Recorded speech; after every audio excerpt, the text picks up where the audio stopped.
Muy buenas tardes, amados hermanos, que Dios les bendiga. Son tiempos extraños los que estamos viviendo, pero Dios nos tiene sostenidos con su diestra.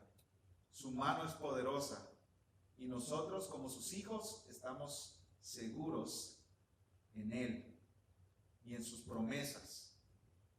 Y yo quiero invitarles a considerar lo que nos dice el salmista en el Salmo 36.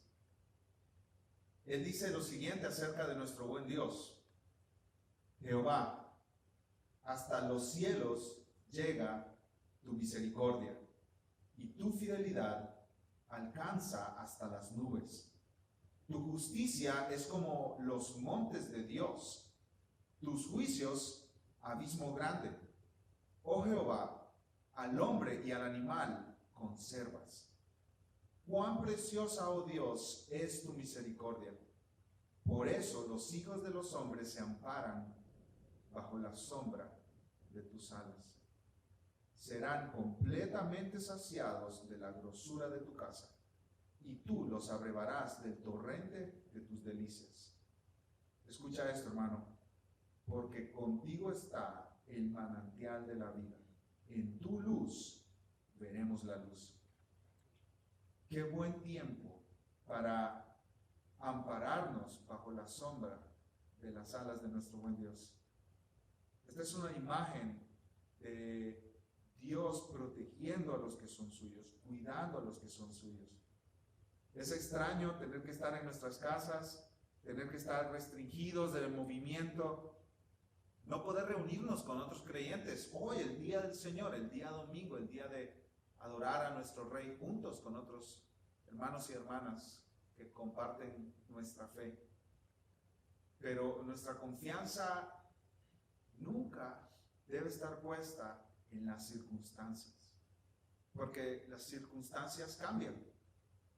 Nuestra confianza está siempre puesta en nuestro Dios, que es el soberano del universo, el Rey de reyes y Señor de señores, que gobierna sobre todo, aún sobre nuestras más difíciles circunstancias.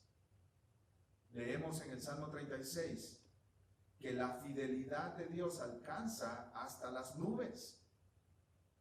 Dios es fiel, Él siempre es fiel. ¿Qué les parece si cantamos juntos acerca de la fidelidad de nuestro buen Dios? Este canto se titula Grande es tu fidelidad. Cantemos juntos al Señor y adorémosle con esta alabanza.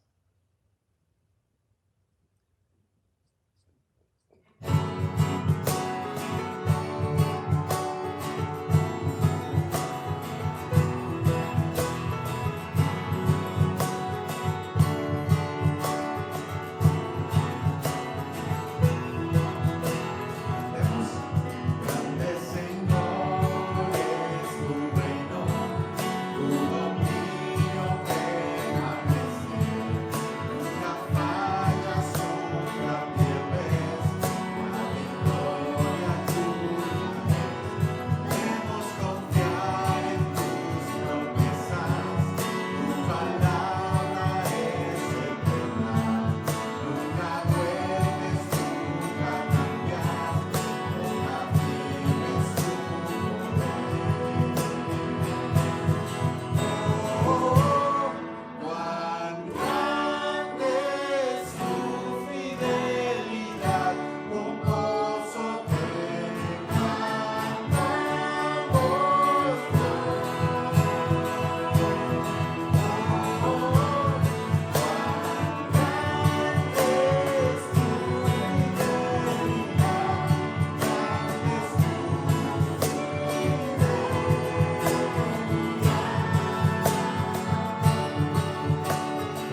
Padre eterno, te alabamos, Señor, te damos la gloria, te damos la honra, el honor, toda la alabanza, Señor.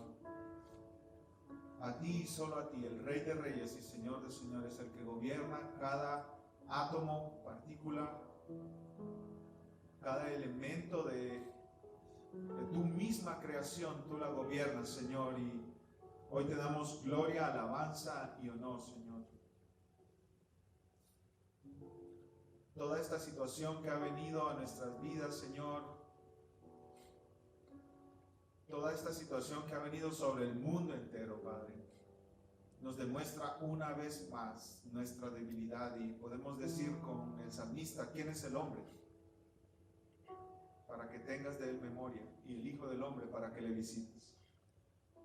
Señor, tú eres grande, solo tú eres grande, no hay nadie como tú en esta tierra. Nosotros somos pequeños y débiles, Señor, tan débiles y tan pequeños que un virus microscópico paraliza la economía, paraliza el transporte, paraliza la sociedad, Señor, y tenemos que quedarnos en nuestras casas sin saber incluso qué va a suceder mañana. Gracias por recordarnos nuestra debilidad, Señor. Gracias por recordarnos lo frágiles que somos y lo tanto que te necesitamos, lo tanto que necesitamos depender de ti, buscar de ti, Señor.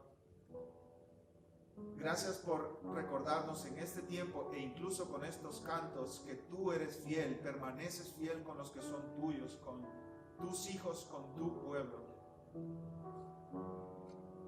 Señor, no negamos que temores llegan a nuestro corazón, temores sobre la economía, sobre el futuro, sobre el trabajo, sobre la familia.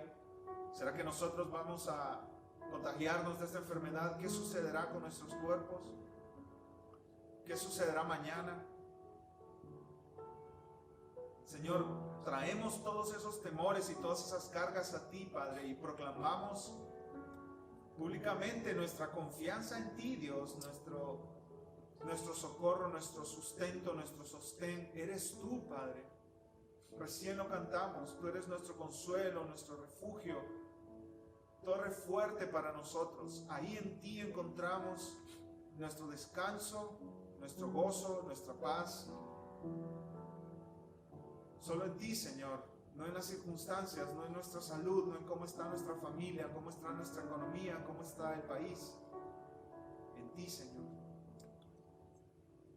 Están sucediendo cosas que hace pocas semanas nunca pensamos que estarían sucediendo. Señor, sostén a tu pueblo a través de estas circunstancias, Padre. Sostén a tu pueblo a través de estas dificultades. Sostén a tus hijos a través de esta pandemia, Señor. Sosténnos con tu paz y tu gozo en medio de cualquier situación, Señor. Dice tu palabra que por nada estemos afanosos, sino sean conocidas nuestras peticiones delante de ti. Y tú respondes y tu paz llenará nuestros corazones. Padre, que tus hijos, los miembros, los hermanos y hermanas que asisten a la Iglesia Palabra de Vida tengan sus corazones guardados con tu paz, Señor. Padre, sostén a tu pueblo, sostén a tus hijos en tu paz. Y te pedimos, Padre, que tu nombre sea glorificado y que Cristo sea aún más conocido en esta situación, Padre. Que Cristo sea aún más predicado por nosotros en esta situación. Que Cristo llegue a ser la esperanza de aquellos que aún no te conocen, Padre eterno. Y que tu pueblo pueda mantenerse fiel aún en medio de las tribulaciones, de las pruebas, de los contratiempos, de los encierros que esto está trayendo, Señor. Que tu pueblo se mantenga fiel. Señor, que no caigamos en el pánico, que no caigamos en la desesperanza ni en la desesperación, sino que confiemos en ti, porque tú eres nuestro Dios, nuestro Padre. Somos tus hijos. Padre, gracias porque tú estás en control de cada detalle de la historia. Gracias porque tú eres un Dios grande. Unamos nuestras voces, mis hermanos, una vez más, antes de escuchar la predicación de la palabra. Unamos nuestras voces para cantar cuán grande es Dios.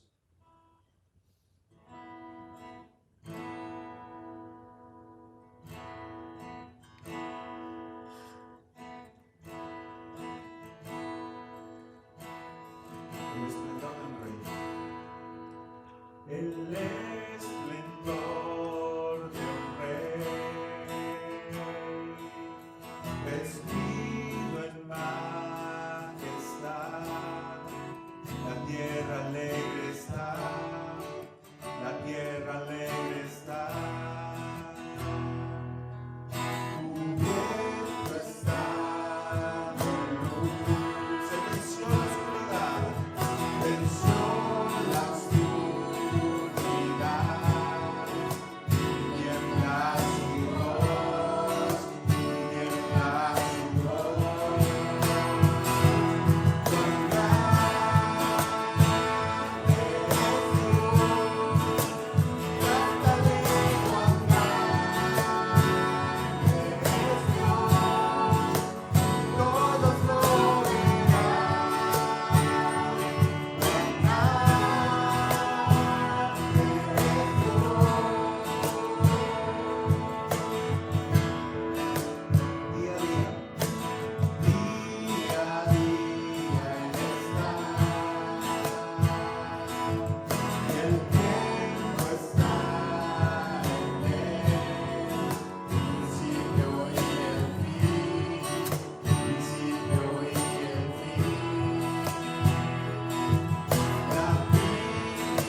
grande, no hay nadie como tú en esta tierra. Tú estás en control del tiempo, tú estás en control de naciones, tú estás en control de los hombres y las mujeres en altos puestos de gobierno, estás en control de nuestras vidas. Nada se te escapa, Señor. Dice tu palabra en Mateo 10 que ni un pajarillo cae a tierra sin que tú estés gobernando sobre ello. Señor, te adoramos a ti porque tú eres grande y no hay nadie como tú, Señor, en esta tierra. No hay nadie como tú. Nosotros nos refugiamos en ti hoy, Señor, y ahora queremos someternos a tu palabra, Señor, a tu revelación escrita. Ministra el corazón de tus hijos, de tu pueblo, de tu iglesia. Muéstranos el camino por el cual debemos andar, Señor. Llénanos de paz, llénanos de gozo y ayúdanos a caminar en fidelidad a ti, Señor. Ayúdanos a ser fieles a ti hasta el final. Que la meta de nuestras vidas sea que tú nos digas: buen siervo y fiel, buen siervo y fiel. Bendícenos con tu palabra en esta hora, Señor. Somos tu pueblo, somos tus hijos. Escuchamos, estamos atentos. Glorifícate, que Cristo sea proclamado en esta hora. En su nombre. Amén. Buenos días, queridos hermanos y hermanas, amigos que nos escuchan por estos medios electrónicos. Estamos aquí para alabar a Dios, glorificarlo a través de la exposición de su palabra. Yo les pido que por favor me acompañen al libro de Apocalipsis, el capítulo 3. Vamos a leer desde el versículo 7 hasta el versículo 13. El mensaje a Filadelfia. Escribe al ángel de la iglesia en Filadelfia. Esto dice el santo, el verdadero, el que tiene la llave de David, el que abre y ninguno cierra, y cierra y ninguno abre. Yo conozco tus obras. He aquí, he puesto delante de ti una puerta abierta, la cual nadie puede cerrar, porque aunque tienes poca fuerza, has guardado mi palabra y no has negado mi nombre. He aquí, yo entrego de la sinagoga de Satanás a los que se dicen ser judíos y no lo son, sino que mienten. He aquí, yo haré que vengan y se postren a tus pies y reconozcan que yo te he amado. Por cuanto has guardado la palabra de mi paciencia, yo también te guardaré de la obra de la prueba que ha de venir sobre el mundo entero, para probar a los que moran sobre la tierra. He aquí yo vengo pronto, retén lo que tienes, para que ninguno tome tu corona. Al que venciere, yo lo haré columna en el templo de mi Dios, y nunca más saldrá de allí, y escribiré sobre él el nombre de mi Dios y el nombre de la ciudad de mi Dios, la nueva Jerusalén, la cual desciende del cielo de mi Dios, y mi nombre nuevo. El que tiene oído, oiga lo que el Espíritu dice a las iglesias. La palabra fidelidad se define como reproducir un efecto, como el sonido o la imagen, que es muy fiel al original. Que un equipo de audio o video tenga alta fidelidad es una cosa. Que se mantenga así es lo que realmente le distingue del resto. Hoy continuamos con esta serie de los 3 primeros capítulos de Apocalipsis o Revelación de Jesucristo, en la que nos proponemos presentar al Cristo glorioso que gobierna su iglesia y cuida de ella. En esta carta veremos cómo Jesús nos anima a perseverar en Él y en su palabra, y Él nos dará la victoria. Por favor, acompáñenme a orar. Señor, oramos en este día que tu nombre y tu palabra sean exaltados, Señor. Que mucha gente pueda ser edificada, que almas sean salvadas. Cuídame del error. Usa todo mi ser, Señor, para que fielmente sea expuesto tu mensaje. Que confiemos más en ti y que podamos actuar en consecuencia. En tu nombre oramos. Amén. En este pasaje, no sé si notaron que el lenguaje empleado es llano.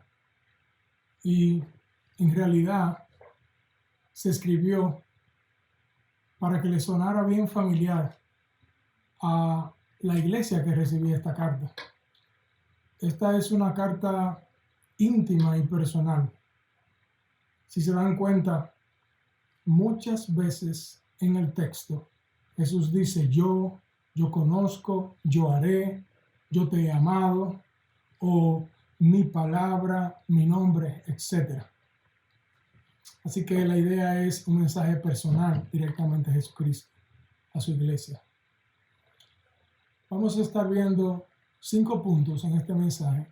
Los primeros 2 van a ser un poco más detenidos y esperamos fluir un poco más en los 3 últimos. Veamos en primer lugar a Jesús, el fiel remitente de la carta. En el versículo 7 es Jesús quien envía y le ordena a Juan diciendo: escribe al ángel de la iglesia en Filadelfia, es decir, al pastor encargado de leer este mensaje. Jesús tiene a su iglesia universal presente en el mundo entero, pero miremos cómo le habla en específico, evalúa, monitorea a cada iglesia local y la llama por su nombre. Está escrita Filadelfia. Este es el nombre de la ciudad, que significa amor fraternal. Es uno de los varios nombres que recibió esta ciudad a lo largo de la historia. Filadelfia se le puso en honor a Atalo Filadelfos, hermano del rey de Pérgamo, quien la construye y le pone el nombre en honor a su hermano, que le era muy fiel. Está situada a 28 millas al sureste de Sardis. Queda continuando la ruta de correo imperial, completando, digamos, un semicírculo. Es una importante área de comercio y producción agrícola.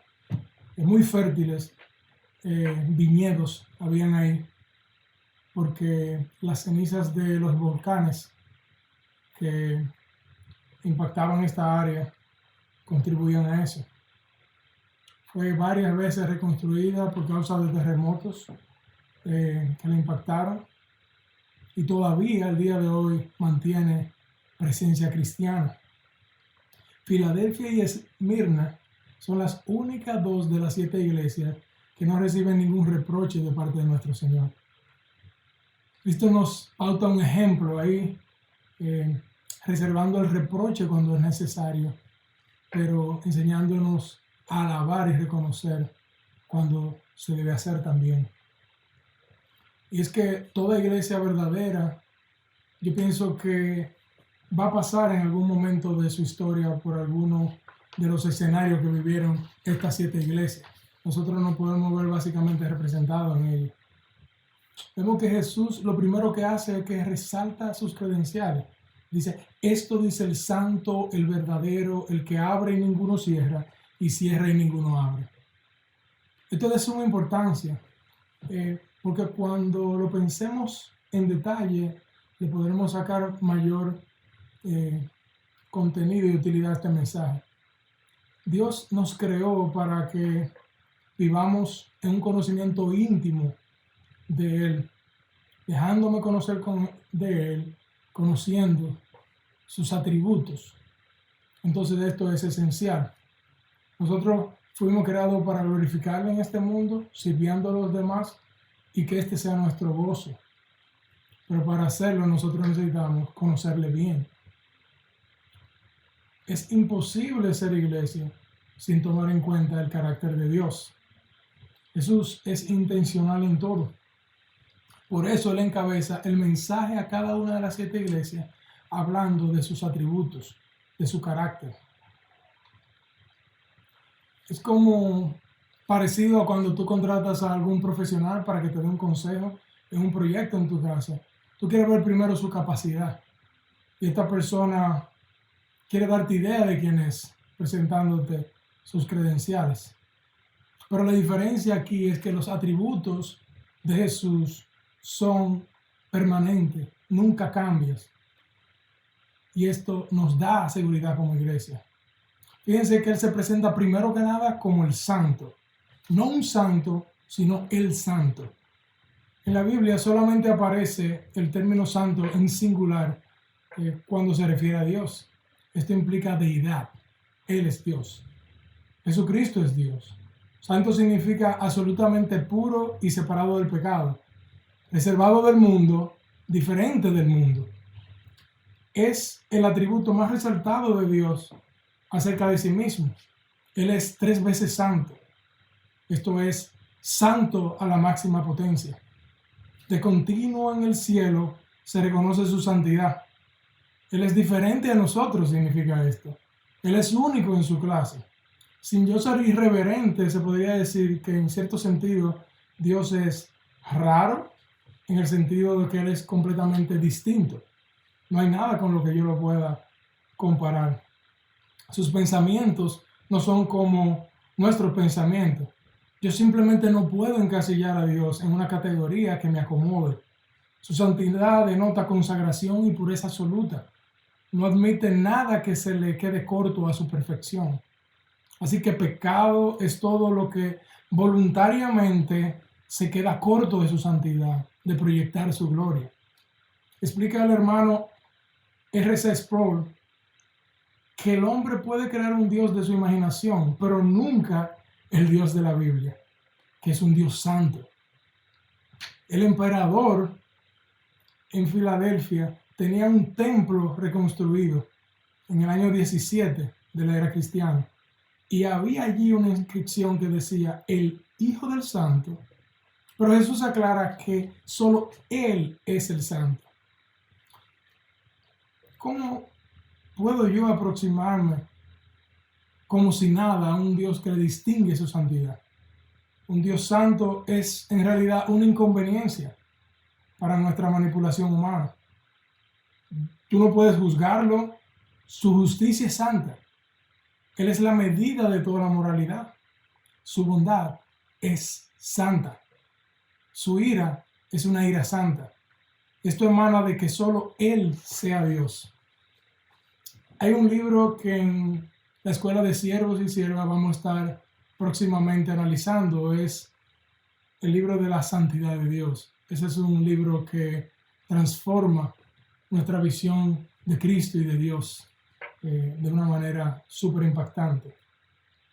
Entonces, en cuanto Cristo es santo, su iglesia se preserva del pecado, su iglesia se mantiene fiel a lo que Jesús dice de sí mismo, a su exclusividad para la salvación y para una vida de santificación.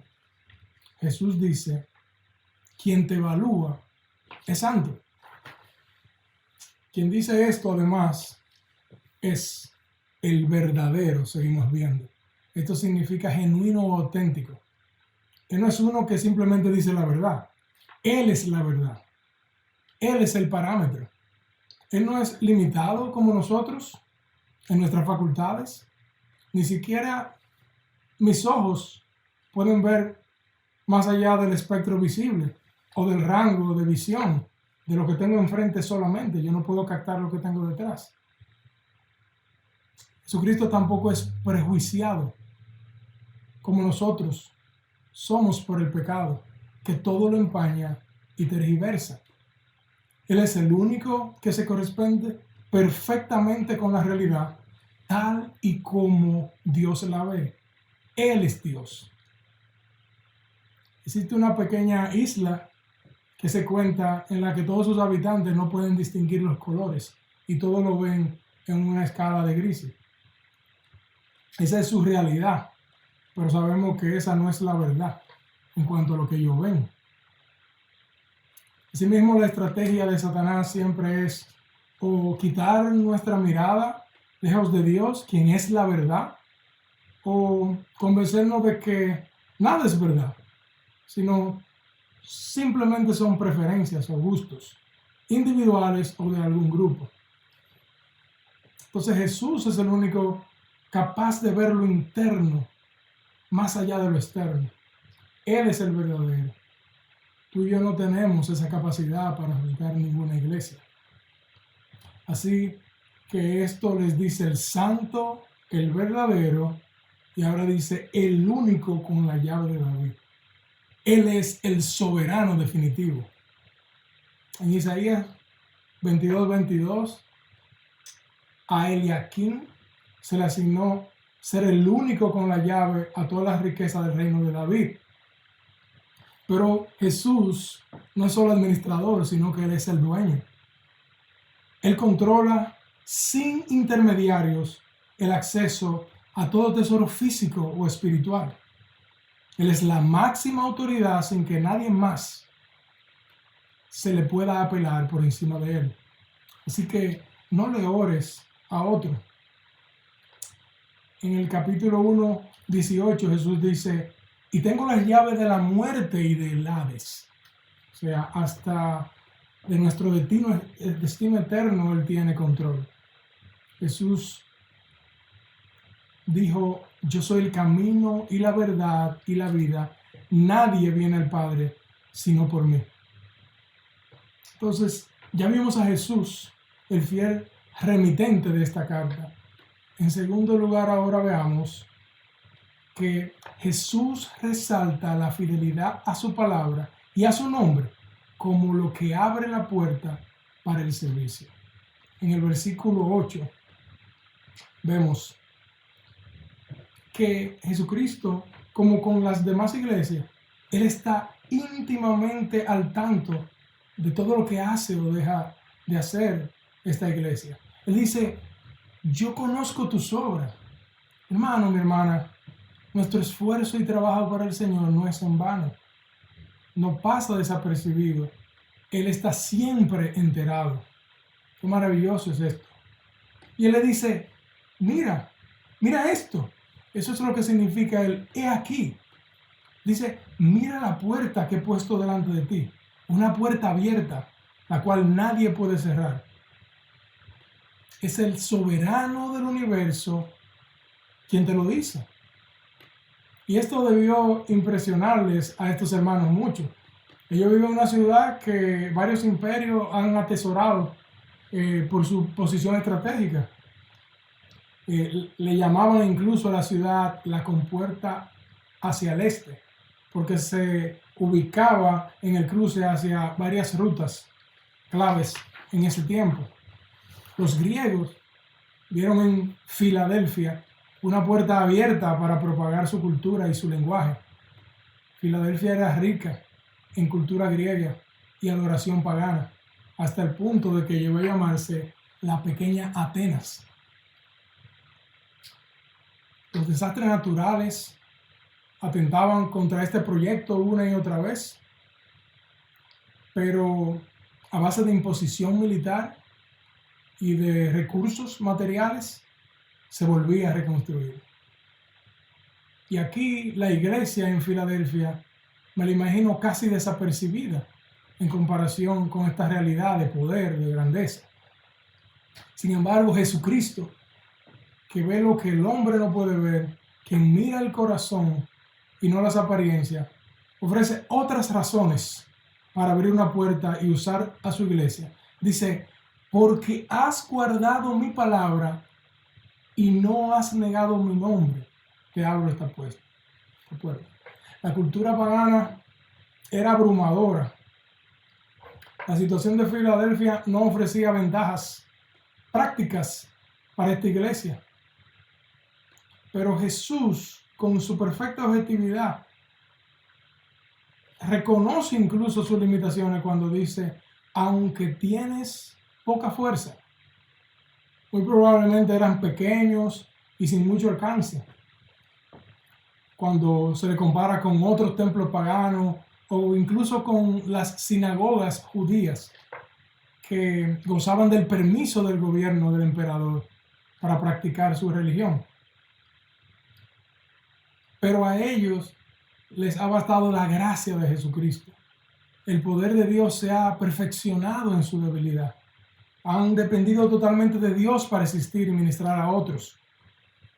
En la Biblia, por lo común, el pueblo de Dios es un remanente fiel, un grupo fiel que se diferencia de la multitud, aun y sean unos muy pocos. No necesitamos ser la mayoría entonces, o ser muy capaces para ser de utilidad en el reino de Dios. Jesús la alaba por su fidelidad a pesar de las circunstancias. Y eso me ministró mucho porque pienso cuántas veces no me friso yo en servir a Dios considerando mis limitaciones. Y jóvenes que me escuchan, yo les digo, nuestras limitaciones son reales, pero la clave está en ser fiel a la palabra de Dios y tener a Cristo en el centro. Entonces a Cristo sí le consta la fidelidad de Filadelfia cuando le dice, has guardado mi palabra y no has negado mi nombre. Aprovechemos, hermanos y hermanas, las oportunidades que solamente Dios nos puede abrir y busquemos ser fieles a pesar de lo débiles que seamos. Que no nos abrume nuestra inexperiencia, lo poco tiempo que tenemos a disposición, quizás, aún el hecho de que lleguemos a ser muy pocos los que nos quedemos aquí. Alentémonos al ver cómo hermanos y hermanas están pudiendo ser fieles a Cristo y su palabra. Eso es evidencia de la gracia de Dios obrando entre nosotros. Nosotros seremos tentados a usar la sabiduría del mundo, de la psicología humanista, para aconsejarnos unos a otros, por ejemplo. Pero no, mi hermano y hermana, que mantengámonos teniendo viva la palabra, obedeciendo la palabra. En la Biblia se habla de nombre, ahí dice que ha guardado mi nombre, no has negado mi nombre. Y la palabra nombre denota los atributos. Aquí hablamos del carácter de Cristo. Su nombre es santo, dice la Biblia. La revelación especial de Dios para nosotros consiste en su palabra y en el carácter de Cristo mismo.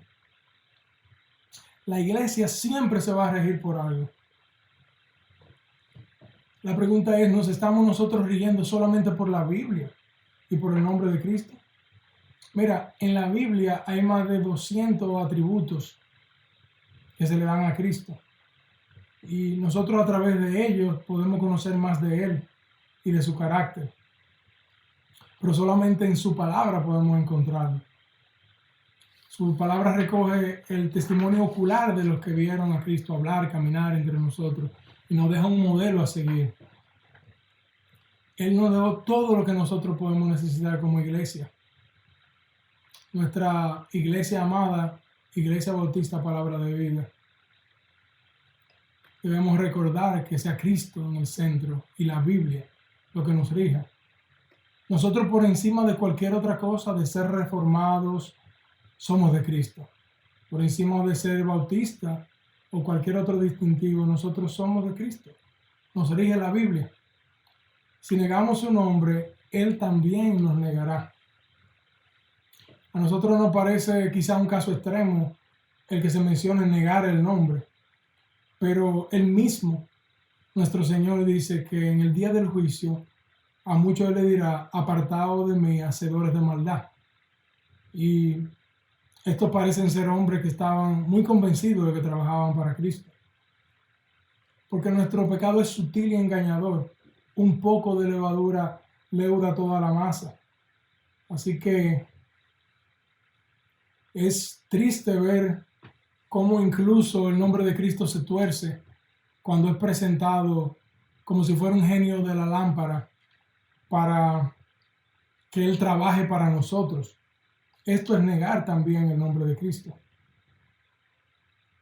Es serio cuando nosotros traemos la esencia del mundo a nuestros programas en la iglesia, como para que sean más efectivos. Es serio cuando queremos exaltar nuestra impronta personal, nuestra marca personal y no el nombre de Cristo. En los grupos de vida se nos está capacitando para poder leer, interpretar y aplicar la Biblia de manera personal. Y la idea que tenemos es que nosotros necesitamos cumplir esta misión.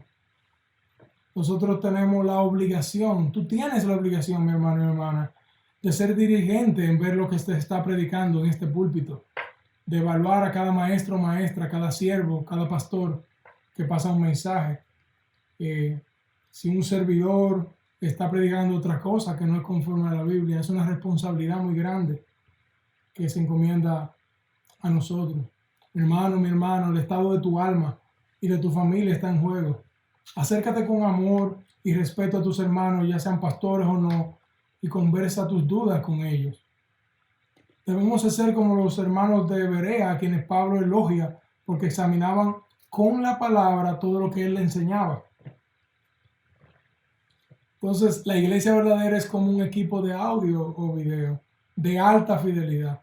Obedece las instrucciones del fabricante y no niega su marca. Así que Jesús aquí habla de una puerta abierta la cual nadie puede cerrar. Yo tuve que preguntarme si yo estoy aprovechando las oportunidades realmente únicas que Cristo me da para servir a otros. ¿Qué estás esperando para servir a tu familia, en tu trabajo, en tu comunidad o en tu iglesia local? Muchos de nosotros Dios nos da oportunidades muy específicas para servir, que otros no la van a tener. Quizás te mata la pereza o te desanima cuando no persevera o cuando no ves frutos inmediatos en ti o en el otro. El llamado es entonces arrepentirnos y buscar la fidelidad dependiendo de Cristo, no de nosotros ni de las circunstancias, ni siquiera del ánimo que tengamos. Los hermanos en Filadelfia vemos su ejemplo. Ellos solo le creyeron a Cristo, no solo para salvación, sino que permanecieron fieles a Dios, a ese Dios que se hizo siervo, dejándonos ejemplo. Veamos entonces en tercer lugar cómo Jesús promete exponer a la falsa iglesia y muestra que Él ama a su iglesia fiel. Viendo en el versículo 9, otra vez se clava, mira, esto es importante. He aquí yo entrego la sinagoga de Satanás a los que se dicen ser judíos y no lo son. Le llama falsa iglesia del engañador Satanás, porque ellos mienten. El pueblo judío sabía que Dios traería bendición para el mundo entero, trayendo un Salvador de entre ellos mismos. Ellos sabían que por eso Dios les preparó y les reservó entre las otras naciones. Pero su tentación fue creer que a Dios uno viene por línea biológica o por observar tradiciones específicas. El amor auténtico a Dios solo es posible por medio de apropiarnos de lo que Jesucristo vino y logró a nuestro favor. Ser judío significa que alaba agradecido a Dios, que le reconoce. Nadie puede genuinamente alabar a Dios sin amar a Jesucristo. Nadie puede decir que ama a Dios si aborrece a Jesucristo. En Juan capítulo 15, versículo 23 dice, el que me aborrece a mí, también a mi Padre aborrece. Toda iglesia falsa falla en su visión de Cristo. Miren a las sectas, en ellas Jesús no es lo que se presenta en la Biblia. Fíjate con detenimiento el lugar que le dan a Cristo. Así que ellos se dicen ser judíos y no lo son, sino que mienten. Pablo mismo creía servir a Dios, entonces Cristo le preguntó por qué él estaba persiguiéndole, mientras él perseguía a la iglesia de Cristo. Perseguir a la iglesia de Cristo es perseguir a Cristo. Estos judíos perseguían a los cristianos y los expulsaban de la sinagoga. Ellos tenían preferencia en el imperio, permiso para practicar. Otros se hacían supuestamente cristianos, pero exigían tradiciones judaizantes. Al final lo que buscaban era proyectarse como una élite elegida, como si fuera un mérito personal lo que le hace ser de Dios. Y Satanás siempre meterá en la iglesia fiel de Cristo a unos que dicen ser diferentes o clase aparte. Pero esto niega rotundamente el testimonio de Jesús para su iglesia. Ellos ponen carga que nadie puede llevar y con esto niegan la gracia del evangelio. Tanto Esmirna como Filadelfia los tenía en sus filas. Se habla en ambos casos de esa sinagoga de Satanás. Nosotros no vamos a hacer la excepción y debemos estar preparados siendo fieles a lo que dice la Biblia. Pero comprendamos que Cristo ha reservado para Él esta depuración final. A nosotros nos toca ser fieles defendiendo la fe y restaurando a los que se oponen. En la iglesia no hay diferencia, todos somos hermanos, ovejas de un mismo pastor, miembros de un solo cuerpo, solo Cristo la cabeza. Podemos ser unos más servidores que otros, pero nunca superiores a otros. En Filipenses 2:5 nos anima, dice, haya pues en vosotros este sentir que hubo también en Cristo Jesús. Y aquí sigamos viendo cómo Jesús añade un énfasis. Otra vez dice, mira, como diciendo, presta atención, he aquí yo haré que vengan y se postren a tus pies y reconozcan que yo te he amado. Es una promesa de reivindicación. Jesús mismo se encargará de que se humillen y reconozcan a quienes realmente Él ama. En Isaías 60:14 se le prometía al pueblo judío que los gentiles reconocerían que Dios amaba a este pueblo. Fíjense cómo ahora Jesucristo hace que judíos reconozcan que el verdadero pueblo de Dios también incluye gentiles. Dice, y reconozcan que yo te he amado. Nosotros somos recipientes indignos de su amor personal. Nuestra fidelidad incluso es prueba, es evidencia de este amor. La pregunta es, ¿nos ama, hermanos, iglesia amada, Dios? Por las mismas razones que Dios ama a la iglesia de Filadelfia, estamos siendo fieles a su nombre y a su palabra. En Juan capítulo 15, versículos 9 y 10, leo para ustedes, dice, como el Padre me ha amado, así también yo os he amado. Permaneced en mi amor. Si guardareis mis mandamientos, permaneceréis en mi amor, así como yo he guardado mis mandamientos de mi Padre y permanezco en su amor. No juguemos a ser iglesia. No juegues a ser cristiano. Yo juraba que tenía a Dios, como dice en mi país, agarrado por una pierna. Yo me sentía cómodo y seguro siendo parte de una iglesia tradicional a la que mi familia seguía. Hasta que Cristo mismo me quitó la venda y me hizo ver que nunca me había arrepentido y que mi confianza no estaba solo en Jesucristo. Él me hizo venir. Nadie me buscó. Él me fue colocando en lugares donde me expuso a su palabra fielmente predicada.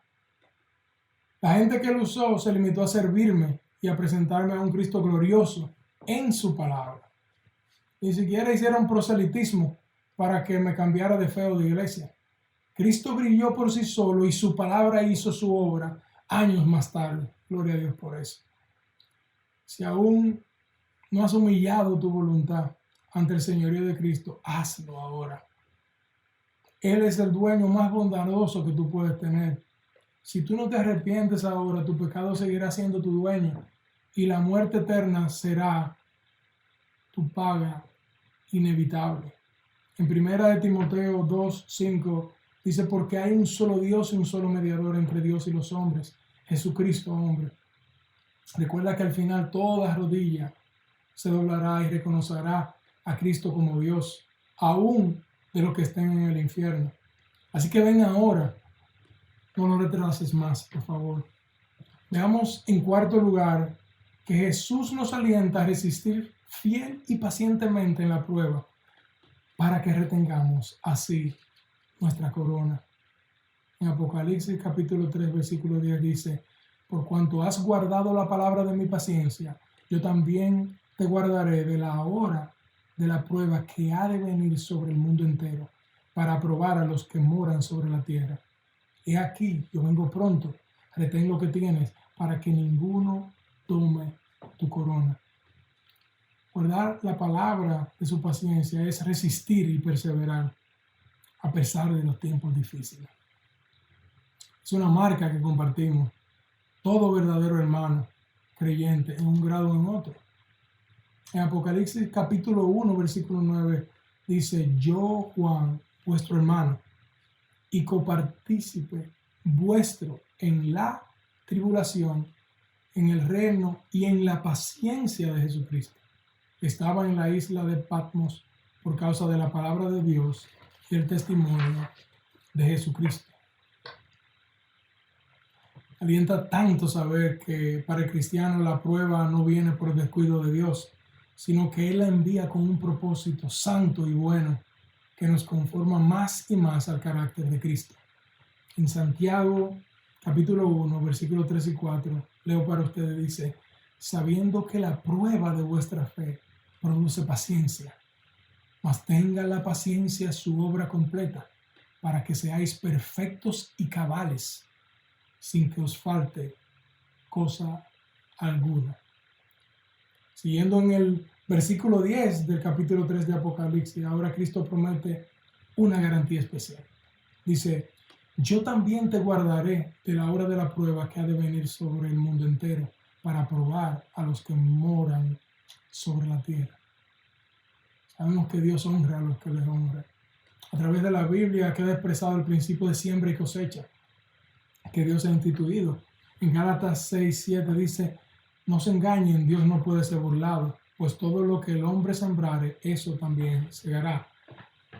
Así que lo que Cristo resalta es: porque has guardado, yo también te guardaré. Parte de lo que se espera como parte de los sucesos cuando Cristo regrese de nuevo es una tribulación enorme sobre el mundo. Este sufrimiento servirá también de sedazo, de filtro, para depurar a los verdaderos creyentes de los falsos, porque Jesús guardará a los suyos. Él dice que esto viene para probar a los que moran sobre la tierra. Aquellos que no han creído en Jesús no pasarán la prueba. Este es el momento para hacerlo. En caso de que nosotros nos parezca que Cristo se dilata, Él va tan lejos como para decir en el versículo 11: yo vengo pronto, retén lo que tienes para que ninguno tome tu corona. Su rescate será inminente y repentino. Jesús sabe que la ayuda dilatada o titubeante nos llena de ansiedad y desesperación. Él viene en persona, Él no se tardará. En el libro de Apocalipsis esto se recalca y se repite unas 7 veces. Por ejemplo, en el capítulo 22, versículo 7, Él dice: he aquí, vengo pronto, bienaventurado el que guarda las palabras de la profecía de este libro. Impresiona que en todo momento la aceptación sigue siendo perseverar fielmente. Dice: retén lo que tienes, es decir, permanece fiel hasta el final con paciencia. Y les remonta a una imagen familiar para los ciudadanos de Filadelfia, son los Juegos Olímpicos, donde cada cual tiene que defender su corona. Él dice: retén lo que tienes para que ninguno tome tu corona. La salvación, queridos hermanos, no se pierde, pero la salvación genuina lucha por la santidad de por vida como si dependiera de nosotros. Es un principio consistente en toda la Biblia. La soberanía de Dios prescribe y asume la responsabilidad del hombre. Dice en Filipenses 2, versículos 12 y 13. Por tanto, amados míos, como siempre habéis obedecido, no como en mi presencia solamente, sino mucho más ahora en mi ausencia, ocupaos en vuestra salvación con temor y temblor. Ahí está nuestra responsabilidad.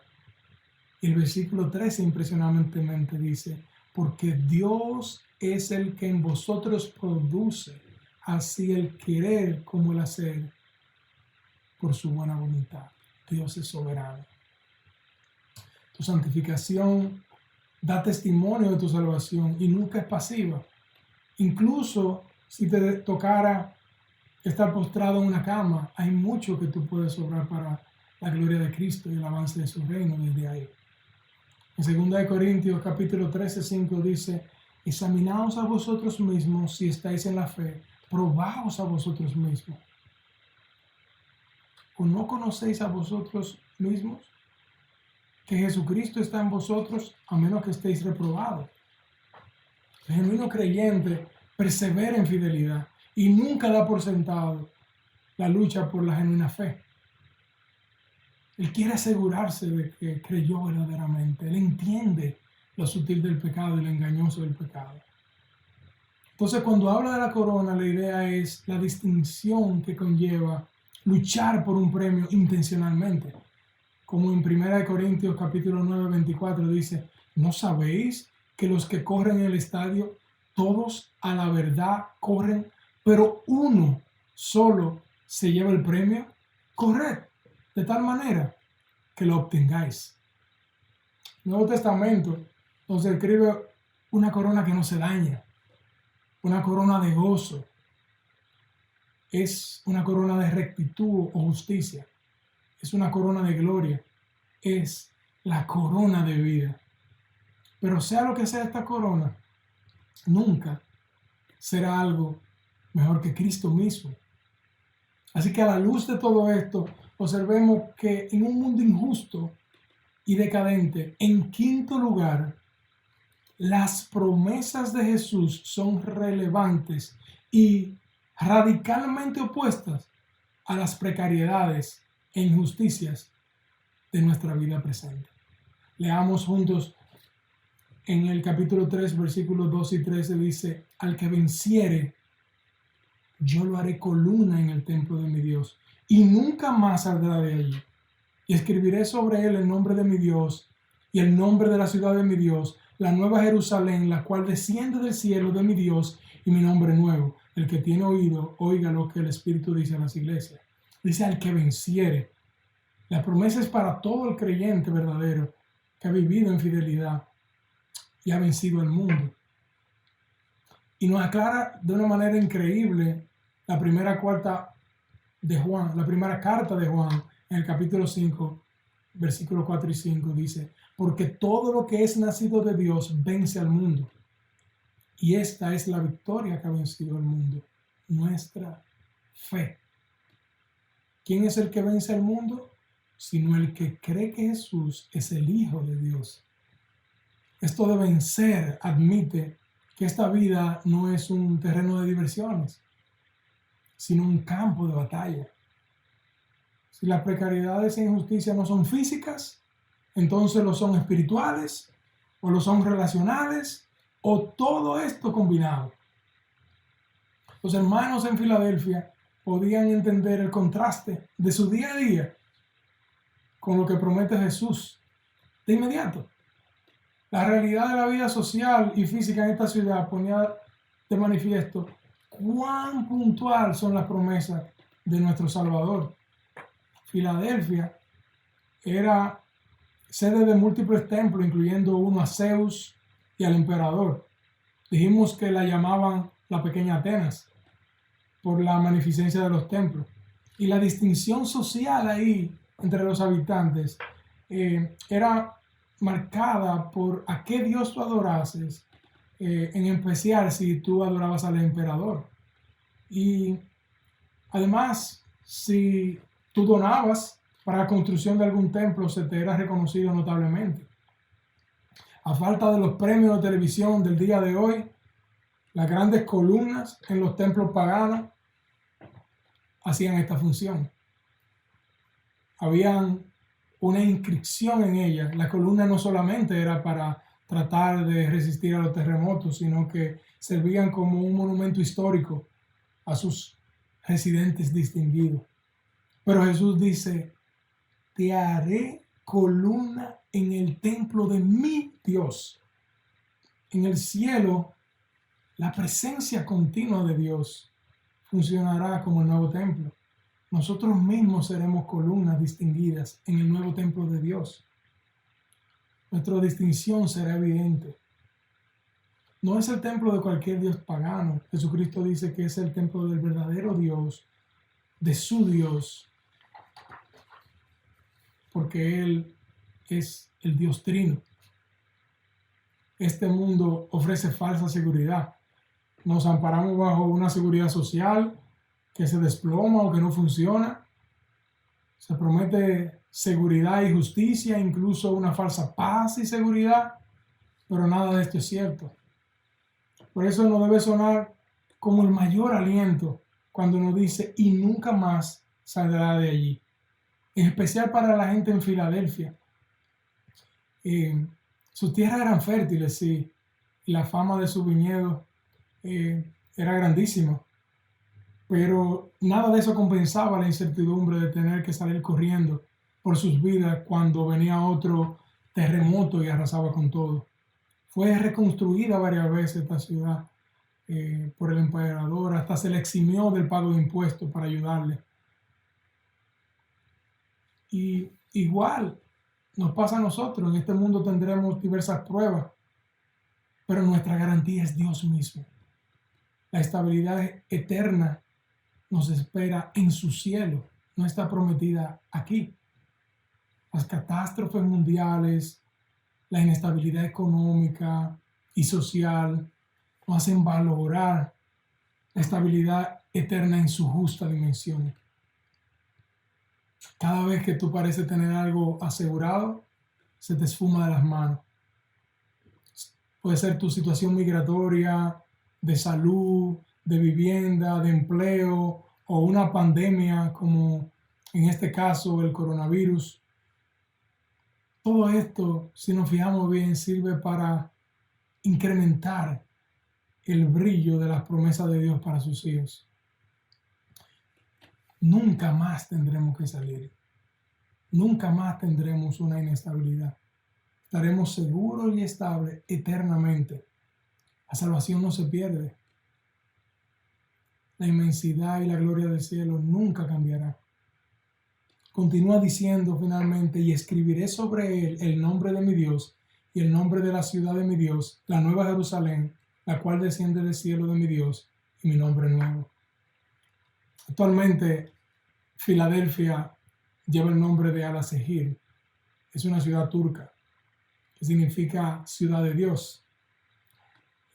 La ciudad también llegó a llamarse de forma diferente, Decápolis, Flavia, entre otros muchos nombres más, siempre en honor a su dueño, porque el nombre indicaba pertenencia.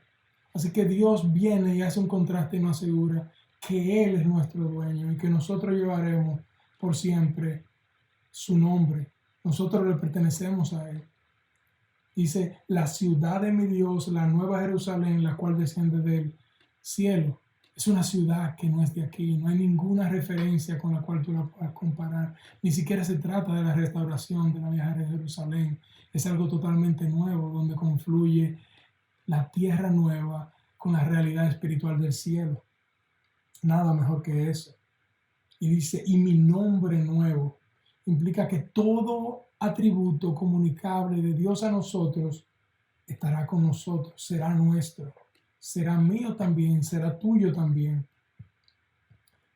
Es decir, que Jesús mismo se nos dará por completo. Recordemos que el cielo es cielo porque Cristo está allí. Si nosotros viéramos con objetividad lo que esto significa, no habría razón nunca para desanimarnos.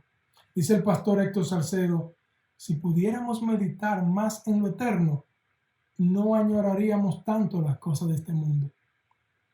Yo estoy de acuerdo con eso. Jesús concluye diciendo, el que tiene oído, oiga lo que el Espíritu dice a las iglesias. Si bien el mensaje era para Filadelfia, aquí nos habla individualmente. Este mensaje es mío, este mensaje es para ti. Nosotros no tenemos excusa. Así que hermano y hermana, amigo que nos escucha, haz tu anhelo escuchar un día al Señor, como dice en Mateo, bien, buen siervo y fiel, sobre poco has sido fiel, sobre mucho te pondré. Entra en el gozo de tu Señor. Que esa sea la expresión de nuestro Dios sobre nosotros. Que Él sea porque decidimos hoy nuestro Dios en el cielo eternamente. No dilatemos más eso.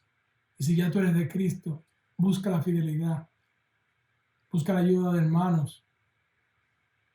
Estudia la Biblia. Ven a Él en oración. Tú y yo somos iglesia más allá del techo de un edificio. Jesús evaluará con objetividad la fidelidad de nuestras vidas. Así que vayamos a Dios en oración. Bendito Dios, yo te doy gracias por la oportunidad de compartir tu palabra y te pido que podamos animarnos continuamente por tu carácter, conociéndolo en tu palabra. Que no miremos nuestra poca fuerza, sino tu gran poder. Que nos animemos unos a otros a ser fieles buscando la santidad, como si dependiera de nosotros y descansando en ti, Señor. Que veamos en cada circunstancia adversa el brillo de todo lo perfecto que nos espera eternamente. Que dejemos el absurdo de vivir la vida en nuestra imagen, haciéndonos un nombre para nosotros mismos. Vengamos a Cristo sin reservas y de una vez por todas. Esto es lo que más te glorifica y sabemos que es lo que más nos conviene. En tu nombre oramos. Amén. Gracias, mis queridos hermanos. Nosotros queremos concluir recordándote que estaremos intencionalmente haciendo contacto con cada uno de ustedes. Si tienen cualquier necesidad, por favor, comuníquense con los hermanos de la iglesia a través de los grupos de las redes sociales, de WhatsApp y demás. Mándenos un mensaje y nosotros procuraremos lo más que se pueda aprovechar esta bendición de la tecnología para seguir llevando la palabra de Dios. Estamos pensando en ustedes, estamos orando puntualmente por ustedes y estamos recordando que nuestro Dios es soberano y es fiel. Dios les bendiga.